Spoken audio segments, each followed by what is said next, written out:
Hey guys, doing all kinds of things today. I'm not quite sure where to start. Smoking some ribs, and basically they are wrapped in tin foil with some bone-sucking sauce and some Baby Ray's dipping sauce mixed together, cut with a little water. I've done this once before with chicken. It turned out really, really good, so I thought I'd try it with ribs. And in the Dutch oven, we have some carrots, potatoes, and banana peppers, some garlic seasoning, a little Italian seasoning, and a lot of olive oil. So this is dinner for tonight.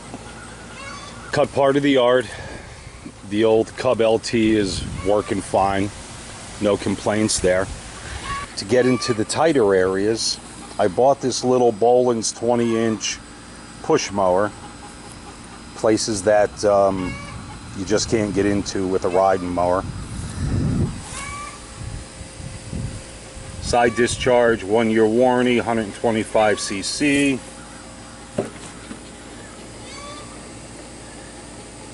The specs, and so far no complaints. Put the oil in it that it came with, filled the tank with gas, 3 pulls, and it was running, and I was off and trimming. So it is what it is. I think I paid $169 for it at Home Depot. It was kind of an impulse buy. I happened to be there for something else, and it turned out that I saw this, knew I kind of needed one, maybe just wanted one. But anyway, here it is. Pretty easy to put together. I think the wheels and the push bar. It's got the brake. You have to obviously compress that to start the engine. There's no throttle control. And the red knobber there, you just push it several times prior to starting and you're good to go. The JD 1050, I just redid my driveway with the rock rake, and thankfully everything is good to go with that. The hydraulics seem to be fine, so I'm pleased with the way that pump replacement turned out. The bees seem to be doing pretty well.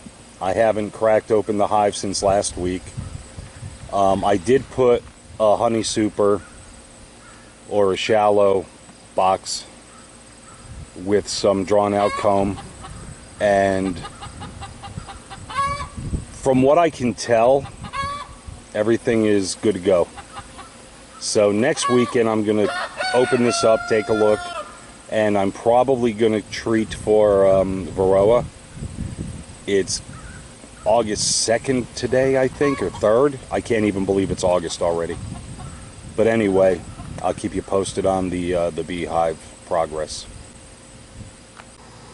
The ribs, 150, I don't know, 1-2 degrees. The mods that I made that I shown in a prior video are really working out well. Very happy with this Dynaglow.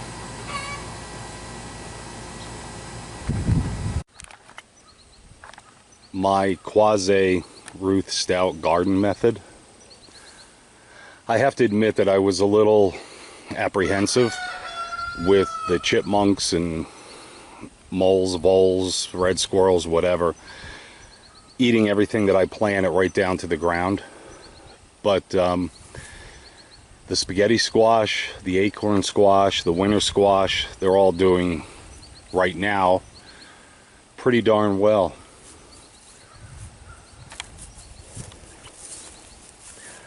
I have to admit that with all the flowers that there are in here, the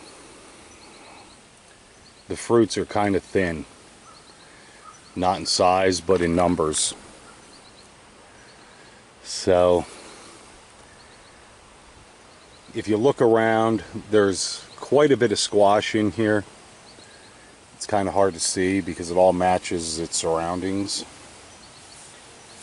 The cucumbers, I really am disappointed. I think I wound up with 2 or 3 plants that survived. And again, there's been quite a few flowers, but the yield has just been kind of pathetic. The potatoes are doing pretty well, even though the slugs were just devouring the leaves. My winter squash, something got into my garden, even though I have the electric running. I don't have it on right now because the squash is really taken over and using it for support. But yeah, the critters kind of made a mess out of things here. So tomatoes,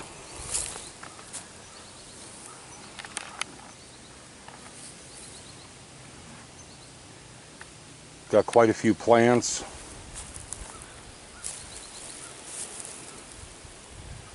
Not as many tomatoes, not nearly as many as last year. The peppers are kind of pathetic as well.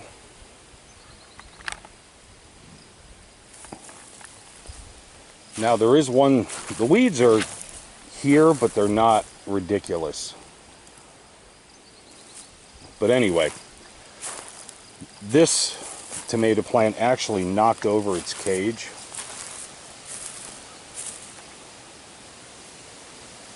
It's really doing wonderfully.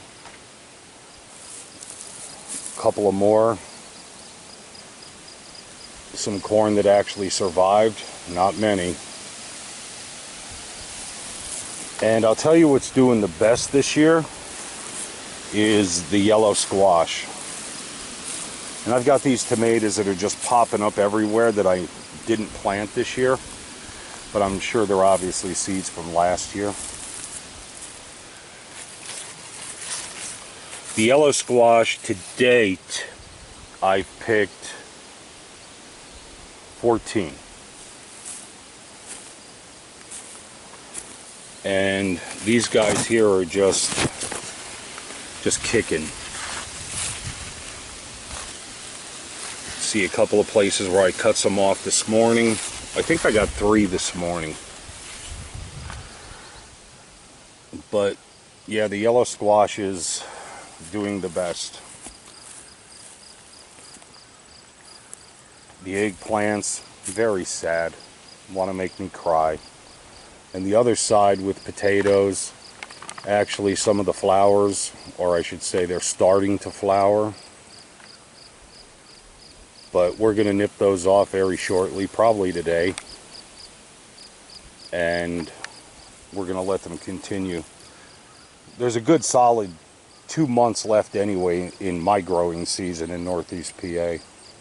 So I'm not in a rush. Okay, so these are small specimens, but this is Jewelweed. And the reason that it's kind of important to me today is I have a problem with my septic, and I've got a guy coming out next week, and where he needs to be to work on it was inundated with poison sumac. Now I know for sure that Jewelweed is pretty effective for helping you get by with poison ivy. I've heard that it helps with poison sumac, but I've never actually tried it. So if you've ever seen this, and we're going to chill out here a little bit. These flowers, like I said, it's actually a bit early, and this is really in a shaded area.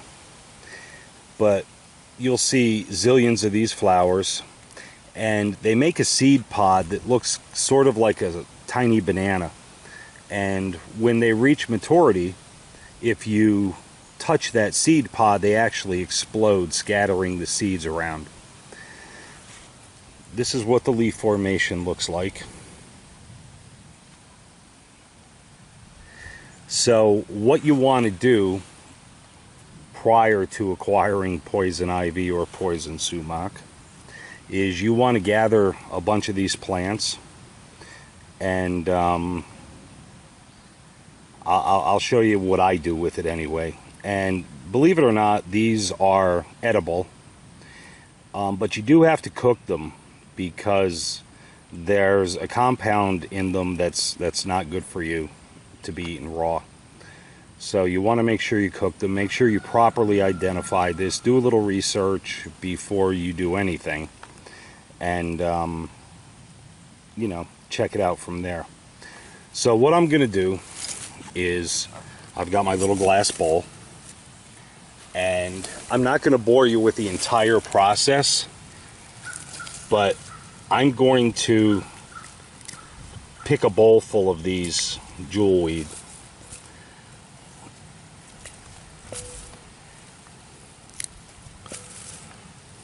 And the point is, and I really don't want the roots, not that there's anything wrong with them, I just don't want them. And I really didn't want to pull them up because that kills the plant, of course. So you're going to want to get yourself quite a bit of this. And again, I'm not going to show you the entire process. I'm sure you can understand just through my explanation. Once you get a bowl full, container full, whatever you're using, you're going to crush these down and fill this bowl with water. You're going to crush them really well because you want as much of the juice from the plant as you can get. And then after that, you're going to let them soak overnight in cool water, cold water, room temperature. And I keep tearing up the roots. I hate killing stuff. I do, unless I'm going to eat it. And I'm not going to eat this. Okay, so this should be sufficient. And I'm going to fill this bowl with water. And I'm going to crush these stems and leaves and stalks and so forth. Let it sit overnight. And in the morning, this water is going to be kind of a brownish orange color. I'm going to strain the water out and pour it into an ice cube tray. Then I'm going to freeze it with a toothpick. It takes a little bit of tenacity, but with a toothpick in each ice cube, and of course you can only put them in as it starts to harden so that it holds it straight up. You don't need a toothpick, that's just, you know, something I kind of like to do. And then what you're going to do after it freezes is, if you need it right away, you're going to grab that toothpick, pull out one of the ice cubes, and rub it on your rash. If you don't need it right away, I recommend putting it in a Ziploc bag so that it doesn't, I guess, dehydrate is a lack of a better word. I'm sure you've seen ice cubes that get smaller over time, and that's actually because they're evaporating. So put it in a plastic bag, and as long as you keep it frozen, you'll be good to go. So it relieves the itchy desire, so you don't want to scratch it so much, because as you know, or maybe not, when you itch it, you spread the oils that are in the poison ivy, poison sumac, and it makes the rash spread. So this reduces your desire to itch, and it helps you recover faster. But I just wanted to share this in case anyone else is unfortunate enough to be afflicted with poison ivy or poison sumac. This is a natural way to ease your suffering. Guys, I'm sitting out here in my woods. I love the outdoors, and I'm thankful to have you all along with me. So you enjoy your Sunday. Have a great day, and we'll talk soon.